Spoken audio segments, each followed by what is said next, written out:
Hello भाई लोग। क्या हाल चाल है? कैसी हो रही पढ़ाई? अब तो आगे होगी यार रिदम में। अब तो स्टार्ट कर ही दिया हुआ आप लोगों ने। अब तो कितने ही दिन बच गए हैं अपने लिए। या फिर ऐसा है कि टोटल ही 100 दिन बचेंगे तभी अपना पढ़ाई स्टार्ट करेंगे?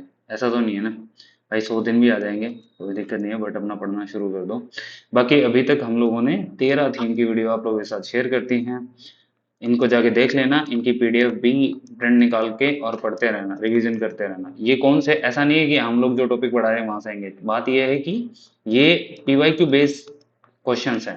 पहले हम पीवाईक्यू देखते हैं, उससे रिलेटेड एक बार थोड़ा सा रिवीजन कर लेते हैं। और ये हम लोग इन वीडियोस का बस मोटिव ये है कि भाई आप लोगों को ना चीजें ये पता रहे कि यार क्या क्या चीजें लास्ट में रिवाइज करनी है। कौन से ऐसे इंपॉर्टेंट टॉपिक्स हैं जो बार बार रिपीट भी होते हैं, तो उनको एक बार अच्छे से देख लेना चाहिए। तो जैसे आज हम 14 थीम की बात करते हैं, इसमें इंपॉर्टेंट टॉपिक जो है इन्फ्लेशन। भाई जब आप इंडियन इकोनॉमिक्स पढ़ो ना, इंडियन इकोनॉमिक्स में सबसे ज्यादा इंपॉर्टेंट टॉपिक है ये इन्फ्लेशन। और यहाँ से हर साल, every year, you will get an question. आपको कोई ना कोई क्वेश्चन आपको देखने को जरूर मिल जाएगा यहाँ से। तो इसमें किस तरीके के क्वेश्चन पूछे जाते हैं इस टॉपिक से, तो वो एक बार देखते हैं। देखो, पहला जो क्वेश्चन पूछा गया है वो आरपीएससी के अलग अलग पेपर से अपन ने उठाया हुआ है। मैं यहाँ पे दिखा भी देखता हूँ। देखो, मैंने नहीं ये यहाँ पे ये आप देखो, ये यहाँ पे लिखा हुआ ना, पेज नंबर 873। तो मैंने ऑलमोस्ट आरपीएससी के जितने भी पेपर 2024 वाले हैं और 25 वाले जो पेपर है ना, इवन जो 26 में पेपर हुआ उनको कंपाइल कर रखा है ये इसमें। तो इसमें मैं देख रहा था कि इन्फ्लेशन से रिलेटेड जो भी क्वेश्चन है, ये देखो, इन्फ्लेशन से रिलेटेड जो भी क्वेश्चन है वो सारे के सारे एक जगह अपन ने कंपाइल कर लिए हैं, और उन्हीं को मैं अभी आप लोगों के सामने दिखा भी दूंगा कि हाँ ये टॉपिक अपने को करने हैं। अगर मैं बात करता हूँ जैसे इन्फ्लेशन में, ये देखो, कोर इन्फ्लेशन, हेडलाइन इन्फ्लेशन, तो इससे ना आइडिया लग जाता है कि भाई कितना करके जाना है, कितना नहीं करना है। ठीक है, तो एक बार अभी देख लेते हैं इसमें। तो पहला जो क्वेश्चन था वो कि भाई इन्फ्लेशन को कैसे कंट्रोल किया जा सकता है, तो गवर्नमेंट को क्या करना चाहिए, तो उसके स्टेप दिए हुए हैं। तो अब सिंपल यहाँ पे एक चीज करना, भाई इन्फ्लेशन को कंट्रोल करने के लिए गवर्नमेंट कौन कौन से स्टेप्स उठाती है और आरबीआई कौन से स्टेप्स उठाती है। तो ये जो चीजें हैं वो आपको पता होनी चाहिए। तो इसमें दो चीजें आ जाएंगी, एक तो मॉनेटरी पॉलिसी और एक फिस्कल पॉलिसी। तो इसके लिए हम लोग अलग से वीडियो बनाएंगे, उसमें देख लेंगे दोनों की, मॉनेटरी पॉलिसी क्या होती है, फिस्कल पॉलिसी क्या होती है, इससे रिलेटेड कैसे क्वेश्चन आते हैं।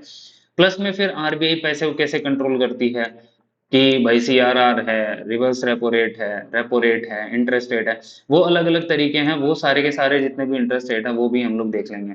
ठीक है, तो ये जो तरीके हैं इनके द्वारा, तो मतलब आपको ये पता होना चाहिए कि इन्फ्लेशन किस तरीके से कंट्रोल करी जाती है। जैसे भाई इसमें सिंपल सा है कि डायरेक्ट टैक्सेस को बढ़ा दो, पैसे की जो सप्लाई है उसको कंट्रोल कर दो, और पैसे की सप्लाई कंट्रोल हो जाए तो गवर्नमेंट क्या इन्फ्लेशन को कंट्रोल कर सकती है।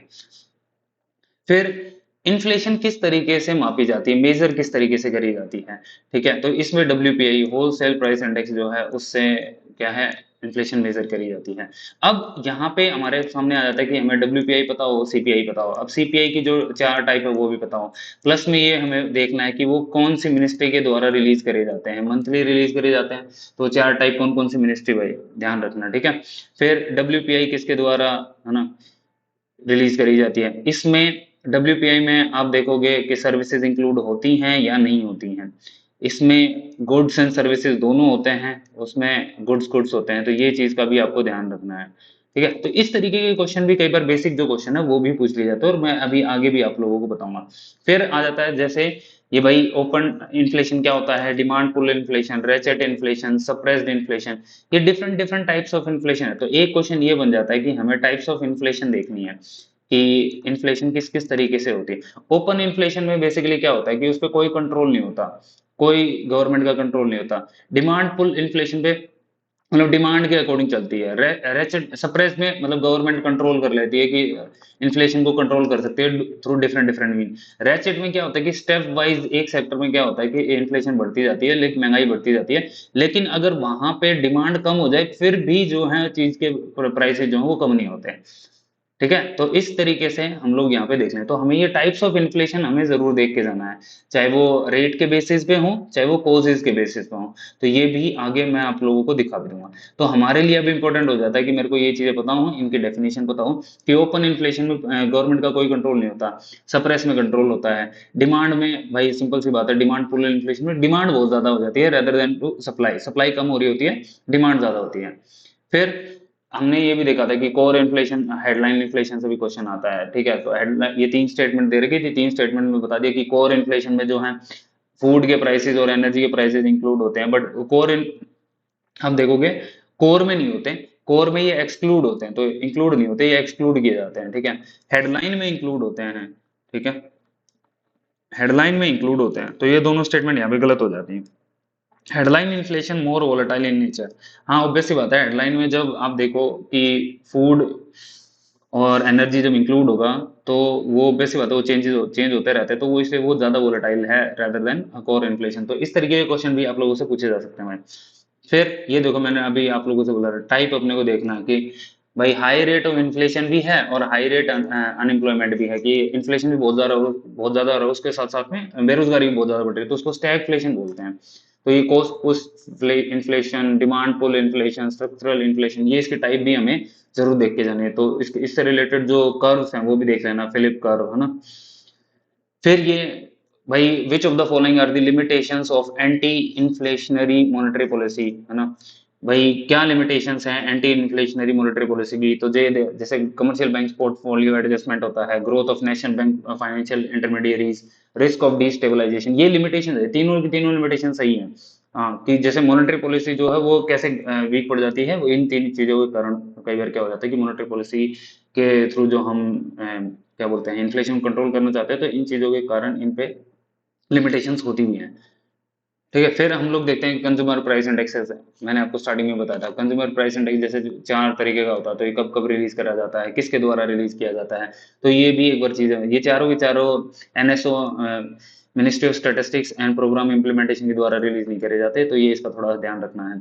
ठीक है, इसमें एक जो है वो क्या बोलते हैं, जो सीपीआई एग्रीकल्चर लेबर वाला पार्ट है वो दूसरी मिनिस्ट्री के द्वारा रिलीज करा जाता है, तो ये ध्यान रखना। ठीक है, ये जैसे एग्रीकल्चर, ये labour bureau, ministry of labour and employment के द्वारा रिलीज करा जाता है, तो बी स्टेटमेंट सही गलत हो जाता है इसमें। ठीक है, ये था। अब ये इस तरीके के क्वेश्चन आए, तो अब हमें ओवरऑल मैं अगर बताऊं यहाँ पे आपको, तो ओवरऑल मेरे सामने एक चीज निकल के आ जाती है कि मुझे ना इन्फ्लेशन की टाइप्स पता हो, टाइप्स के भी अलग अलग, या तो रेट के बेसिस पे या फिर कॉजेज के बेसिस पे, या फिर मुझे ये देखना है कि इससे रिलेटेड कोई कर्व तो नहीं है। ठीक है, या फिर इसको कंट्रोल करने के लिए क्या क्या तरीके हो सकते हैं, तो दो चीजें हैं हमारे यहाँ पे, या तो आरबीआई कंट्रोल करेगी या गवर्नमेंट कंट्रोल करेगी। ठीक है, फिर इसका इम्पैक्ट भी आप लोगों को जरूर पढ़ना है कि इसमें इम्पैक्ट किस पे पड़ेगा महंगाई का। ठीक है, तो वो एक बार देख लेना। ठीक है, तो इतना ही अगर हम लोग देख लेते हैं, फिर मैंने देखा था कि मेजर कैसे करते हैं, तो सीपीआई और डब्ल्यूपीआई, तो ये आपको पता होनी चाहिए कि किस मिनिस्ट्री के द्वारा रिलीज करे जाते हैं, कितने टाइप के हैं, कितने इसमें आर्टिकल्स ऐड होते हैं, या फिर ये किस मिनिस्ट्री के द्वारा रिलीज करे जाते हैं, तो वो चीजें भी हमें पता होनी चाहिए। ठीक है, तो इन्फ्लेशन सिंपली आप सबको पता है महंगाई, इसमें क्या होता है कि पैसे की जो परचेजिंग पावर है वो कम हो जाती है भाई। ठीक है, डिफ्लेशन में उल्टा होता है, जो इन्फ्लेशन में होता है, इन्फ्लेशन में महंगाई होती है, उसमें चीजों के दाम कम हो जाते हैं। डिफ्लेशन में अगर बात करें तो परचेजिंग पावर बढ़ जाती है। अब टाइप्स ऑफ इन्फ्लेशन में बाय रेट हम देखें तो क्रीपिंग, वॉकिंग, गैलोपिंग और हाइपर इन्फ्लेशन। क्रीपिंग में जब अगर चीजों के दाम ना बहुत स्लो रेट से बढ़ रहे हो, जैसे 3% पर ईयर के हिसाब से बढ़ रहे हैं, तो उसको हम लोग क्रीपिंग इन्फ्लेशन बोलते हैं। वॉकिंग इन्फ्लेशन में अगर 3 से 10% के रेट से अगर दाम बढ़ रहे हैं चीजों के, तो उसको वॉकिंग बोलते हैं, ट्रोटिंग भी बोल सकते हैं। ठीक है, गैलोपिंग, हुपिंग, रनिंग, तो ये इसमें अगर 10 से 50% के रेट से अगर महंगाई बढ़ रही है, चीजों के दाम बढ़ रहे हैं, तो उसको गैलोपिंग बोलेंगे। हाइपर इन्फ्लेशन में बहुत तेजी से दाम बढ़ जाते हैं चीजों के, जैसा जिम्बाब्वे या जर्मनी में देखने को मिला था कि एकदम करेंसी मान लो कोलैप्स ही हो जाती है, तो उसको हाइपर इन्फ्लेशन बोलते हैं। तो ये चार टाइप्स हैं, रेट के बेसिस पे दिए हुए हैं। अब कोजिस के बेसिस पे देखें तो डिमांड पुल इन्फ्लेशन, भाई डिमांड बहुत ज्यादा बढ़ गई है ना, जैसे फेस्टिवल के टाइम पे आप देखते होगे गाड़ियों की डिमांड बढ़ जाती है, सोने की डिमांड बढ़ जाती है, तो जब किसी भी टाइम पे डिमांड बहुत ज्यादा बढ़ जाती है सप्लाई से, तब जो इन्फ्लेशन होती है उसको demand pull inflation. Cost push inflation क्या होती है कि चीजों को बनाने के लिए, चीजों को लास्ट कंज्यूमर तक पहुंचाने के लिए जो रिसोर्सेज लगे, जो सोर्सेज लगे, उनमें अगर कॉस्ट ज्यादा, जैसे अभी भाई एक चीज को पहुंचाने के लिए ट्रांसपोर्टेशन का कॉस्ट लगता है, अगर डीजल के दाम बढ़ गए, पेट्रोल के दाम बढ़ गए, तो ऑब्वियस सी बात है कि ट्रांसपोर्टेशन के दाम बढ़ जाए, ट्रांसपोर्टेशन के दाम भी तो उसी में चीज में ऐड होंगे, तो वो जो प्रोडक्ट है, फाइनल प्रोडक्ट है जो कंज्यूमर के पास जा रहा है, उसके दाम बढ़ जाते हैं, उसको बोलते हैं cost push inflation. Expectation inflation या बिल्ट इन इन्फ्लेशन, कि जैसे ऐसा होता है कि लोगों को लगता ही है कि यार महंगाई इस हिसाब से बढ़ेगी, तो लोग क्या करते हैं, उसी हिसाब से अपने वेजेस की भी मांग करते हैं। वो चाहते हैं कि वेजेस भी उसी हिसाब से, वो एक्सपेक्टेशंस होती हैं उनको कि हाँ हमारे वेजेस भी इसी हिसाब से बढ़ेगी, भाई अगले साल तक 6% महंगाई बढ़ जाएगी, तो वेजेस भी, सैलरी भी 6% के हिसाब से बढ़नी चाहिए। ठीक है, तो इसको बिल्ट इन इन्फ्लेशन बोलते हैं। स्ट्रक्चरल इन्फ्लेशन की बात कर लें, स्ट्रक्चरल इन्फ्लेशन में मैं एग्जांपल देता हूँ, जैसे मान लो कोई फार्मर है, उसने कुछ भी आलू उगाए मान लो, अगर भाई उसके पास कोल्ड स्टोरेज ही नहीं है, तो उसको बहुत सारे आलू हो सकता है कि खराब हो जाए, टमाटर जो है वो खराब हो जाए, बट उसके पास कोल्ड इंफ्रास्ट्रक्चर हो और सारी चीजें हो, तो इससे बचाया जा सकता है। तो क्या है कि सप्लाई और डिमांड के बीच में जो गैप है वो कम रहेगा। बट अगर ये स्ट्रक्चरल प्रॉब्लम्स अगर रहेंगी, तो क्या है कि जैसे ना कोल्ड स्टोरेज हुआ, चीजें खराब होगी, टाइम तक पे चीजों को पहुंचाए नहीं, तो क्या होगा कि कुछ चीजें खराब होगी, फिर हमारे पास सप्लाई क्या होगी, कम होगी, सप्लाई कम होगी, तो डिमांड को मीट नहीं कर पाएगी, डिमांड को मीट नहीं कर पाएगी, तो वो क्या है, इन्फ्लेशन ज्यादा होगी, तो इसको स्ट्रक्चरल इन्फ्लेशन बोलते हैं। प्रोटीन इन्फ्लेशन, अगर जो प्रोटीन रिच फूड है, जैसे पल्सेज है, एग्स है, मीट है, मिल्क है, अगर इनकी डिमांड बढ़ जाती है, तो उसको प्रोटीन इन्फ्लेशन बोलते हैं। फिर ओपन सप्रेस्ड और रेचेट इन्फ्लेशन, ये क्वेश्चन आया भी था, आप लोगों से पूछा। ओपन में भाई कोई कंट्रोल नहीं होता, कोई इफेक्टिव कंट्रोल नहीं, कोई बैरियर नहीं है, महंगाई अपने हिसाब से बढ़ रही है ना, बढ़े जा रही है, उसको कोई रोक नहीं हो रहा। सप्रेस्ड इन्फ्लेशन में गवर्नमेंट अलग अलग तरीकों से क्या करती है, प्राइसेस को कंट्रोल कर लेती है, तो उसको सप्रेस्ड इन्फ्लेशन बोलते हैं। रेचेट इन्फ्लेशन में क्या कि ये मान के चलो कि एक स्टेप वाइज जो है वो चीजों के दाम बढ़ते रहते हैं, एक सेक्टर में पर्टिकुलरली डिमांड बढ़ रही, मान लो जैसे पीक टाइम है, सीजन का पीक टाइम है, उस टाइम पे डिमांड बढ़ गई, डिमांड बढ़ी तो प्राइसेस भी बढ़ गए, लेकिन जैसे ही सीजन खत्म हुआ, बट स्टिल जो प्राइसेस है वो कम नहीं हुए, डिमांड भले ही कम होगी लेकिन फिर भी उसके प्राइसेस कम नहीं होते, उसको रेचेट इन्फ्लेशन बोलते हैं भाई। ठीक है, अब कॉजेज ऑफ इन्फ्लेशन ये आप लोगों को बता ही दिए। ठीक है, जैसे डिमांड पुल फैक्टर्स हैं, कॉस्ट पुश फैक्टर्स हैं, सप्लाई शॉक्स हैं, जैसे कोविड हुआ या वॉर हो गया, उसके कारण जब सप्लाई चेन डिसरप्शन हो जाती है, तो उसके कारण महंगाई बढ़ जाती है। मनी सप्लाई जैसे जैसे बढ़ जाएगी, अगर मान लो बहुत सारा पैसा लोगों के हाथों में आ जाए, जैसे गवर्नमेंट सब्सिडी दे देती है या स्कॉलरशिप देती है, या मान लो गवर्नमेंट बहुत ज्यादा पैसा छाप दे, तो उसके कारण भी मनी सप्लाई क्या है, गवर्नमेंट में बढ़ जाएगी, वो सॉरी मार्केट में बढ़ जाएगी, मार्केट में सप्लाई, जैसे मनी सप्लाई आएगी तो लोगों के पास हाथों में पैसा होगा, महंगाई बढ़ जाएगी। ठीक है, वेज स्पाइरल, जैसे जैसे हायर वेजेस होंगे तो लोग ज्यादा खर्च करेंगे चीजों में। ठीक है, फिर इन्फ्लेशन एक्सपेक्टेशन मैंने आपको बता दिया, fiscal policies bye tax, tax rate जो है वो कट कर दिया जाए, तो लोगों के पास में ज्यादा पैसा आएगा, तो वो भी अपने आप में एक इन्फ्लेशन को बढ़ाता है। किस किस तरीके से इन्फ्लेशन जो मेजर करी जा सकती है मैंने बता दिया था, consumer price index, whole price index और प्रोड्यूसर प्राइस इंडेक्स। इसमें क्या, प्रोड्यूसर के बेसिस, प्रोड्यूसर के परस्पेक्टिव में महंगाई को देखा जाता है। फिर जीडीपी डिफ्लेटर भी अपने आप में क्या है, एक इंडिकेटर है महंगाई का, कि लास्ट ईयर के कंपैरिजन में कितनी महंगाई बढ़ी है। ठीक है, कंज्यूमर प्राइस इंडेक्स में हमारे लिए जो इंपॉर्टेंट है वो ये है कि इसका बेस ईयर अभी जो है वो 2024 कर दिया है, पहले बेस ईयर 2012 था। ठीक है, तो ये एक बार आप ध्यान रखिएगा। ठीक है, इसमें ये क्वेश्चन भी कई बार पूछे जाते हैं कि जो कमोडिटी वेट्स हैं, कमोडिटीज हैं, उनका परसेंटेज के बेसिस पे आप इंक्रीजिंग और डिक्रीजिंग ऑर्डर में अरेंज करो, तो इसमें फूड एंड बेवरेजेस का जो वेटेज है वो ज्यादा है, फिर मिसलेनियस का है, फिर उसके बाद housing, fuel, light, clothing and footwear, और फिर पेन, टबाको और जो इंटॉक्सिकेंट्स हैं उनका है। तो ये आप याद कर लेना भाई। ठीक है, इंक्रीजिंग ऑर्डर में या डिक्रीजिंग ऑर्डर में। ठीक है, टाइप्स ऑफ सीपीआई मैंने आपको बता दिया, कौन कौन सी मिनिस्ट्री किसके द्वारा रिलीज करा जाता है। ओके, होलसेल प्राइस इंडेक्स, ये आपको पता है कि ये ऑफिस ऑफ इकोनॉमिक एडवाइजर, जो ministry of consumer and industry के अंडर आता है, उसके द्वारा रिलीज किया जाता है। इसमें वेटेज की अगर बात करें, कमोडिटी वेटेज की, तो इसमें मैन्युफैक्चर्ड प्रोडक्ट्स हैं, प्राइमरी आर्टिकल्स हैं, फ्यूल और पावर है। तो ये तीन में जो मैन्युफैक्चर्ड प्रोडक्ट्स हैं उसका जो वेटेज है वो ज्यादा है, फिर उसके बाद में प्राइमरी आर्टिकल्स का, और उसके बाद फ्यूल एंड पावर का। ये भी आपसे इंक्रीजिंग और डिक्रीजिंग ऑर्डर में पूछा जा सकता है। जीडीपी डिप्लेटर का फॉर्मूला आपको पता होना चाहिए, nominal GDP divided by real GDP. ठीक है, इनटू 100। तो ये जीडीपी डिफ्लेटर है, अपने आप में एक इंडिकेटर है जो रिफ्लेक्ट करता है कि किस तरीके से करंट प्राइसेस जो हैं बढ़े हैं, महंगाई बढ़ी है। प्रोड्यूसर प्राइस इंडेक्स मैंने आपको बताया कि प्रोड्यूसर के उस पे लेवल पे हम चीजों को जाके देखते हैं कि भाई ट्रांसपोर्ट का, ट्रेड मार्जिन का, जो सप्लायर का जो प्राइस है वो किस तरीके से बढ़ा है। ठीक है, कंज्यूमर पे फोकस नहीं करते हैं यहाँ पे, प्रोड्यूसर के पर्सपेक्टिव से चीजों को देखा जाता है। ठीक है, ये मैंने आपको बता दिया, इन तीनों के बीच में डिफरेंस आपको पता होना चाहिए। इम्पैक्ट ये आप लोग देख लेना, ठीक है, कि जैसे परचेजिंग पावर कम हो जाती है, ठीक है, इंटरेस्ट रेट जो है वो बढ़ जाते हैं, ओके।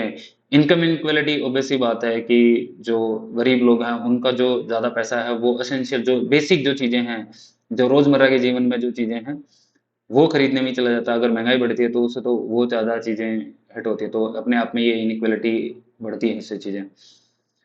किस किस तरीके से मेजर किया जाता है ये हम लोग देखेंगे, जैसे मॉनेटरी पॉलिसी है, फिस्कल पॉलिसी है, सप्लाई साइड पॉलिसी भी बनाई जाती हैं, फिर एक्सचेंज रेट पॉलिसी भी, प्राइस कंट्रोल, ये सारी चीजें हम लोग अलग से वीडियो में देखेंगे। फिर ये कुछ टर्म्स हैं जो मैंने पहले भी बताई थी, डिफ्लेशन, इन्फ्लेशन का उल्टा मतलब, इन्फ्लेशन में तो चीजों के दाम बढ़ते हैं, इसमें चीजों के दाम कम होते हैं। डिसइन्फ्लेशन से कंफ्यूज मत हो जाना, डिसइन्फ्लेशन में महंगाई तो हो रही है बट वो जो रेट है ना महंगाई का, जो स्पीड है वो कम है, ठीक है, तो उसको बोलते हैं decrease in the rate of inflation. तो ये डिसइन्फ्लेशन और डिफ्लेशन दोनों अलग है, ध्यान रखिएगा, ठीक है। फिर रिफ्लेशन और स्टैगफ्लेशन भी, ये भी आप लोग देख लेना, ये तो क्वेश्चन पूछा भी हुआ था आप लोगों से कि हाई इन्फ्लेशन के साथ साथ हाई अनएम्प्लॉयमेंट भी है, कि जैसे जैसे महंगाई भी हो रही है उसके साथ साथ में बेरोजगारी भी हो रही है, ठीक है। तो ये आप देख लेना, ये टर्म्स पूछी जा सकती है, मैंने ये रिवीजन टेबल भी बनाया हुआ है, तो इसमें भी एक बार आप चीजों को रिवाइज करते हो। बेसिक से कॉन्सेप्ट्स हैं, ठीक है, मनी सप्लाई किस तरीके से होती है, तो ये चीजें अगर आप देख के जाओगे तो आप आराम से इसको कर लोगे, ठीक है। तो आज का वीडियो खत्म होता है, बाकी हमारा लाइब्रेरी प्रोग्राम 15 तारीख से स्टार्ट हो रहा है। आप ऑफलाइन अगर आना चाहते हो, देखो भाई सिंपल है यार, ऑफलाइन में मेहनत बहुत ज्यादा करी जाती है, क्योंकि हम दिन में 2 बार 3 बार कितनी भी बार जा सकते हैं, बिल्कुल ऑफिस के पास में दोनों लाइब्रेरी हैं, पहली वाली तो भरी हुई है, दूसरी वाली अभी स्टार्ट कर रहे हैं 15 तारीख से। ऑनलाइन में थोड़ा सा पुश करना होता है यार खुद को, ठीक है, वो करना ही पड़ेगा भाई। तो चीजें, लेकिन हाँ ये है कि प्रॉपर शेड्यूल के साथ में चीजें हो जाएंगी, आप लोग बहुत मेहनत कर सकते हो तो ही लाइब्रेरी प्रोग्राम ज्वाइन करना। और खुद को तो धोखा क्यों देना है, आपको पता है कि भाई चीजें कर सकते हो नहीं कर सकते हो, ठीक है। तो ये था, मिलते हैं नेक्स्ट वीडियो में। आप बता देना कमेंट सेक्शन में कि आपको कौन सी वीडियो या कौन से टॉपिक की थीम्स हैं जो हमें डिस्कस करनी चाहिए। वैसे मैं चाह रहा हूँ कि एक बार इकोनॉमिक सर्वे भी देखें, क्योंकि इकोनॉमिक सर्वे में ना बच्चे फैक्ट्स वाली चीजों में ज्यादा उलझे रहते हैं। मैं बताता हूँ पीवाईक्यू देख के कि हाँ अपने को कौन कौन सी चीजें करने हैं। That's all, thank you so much.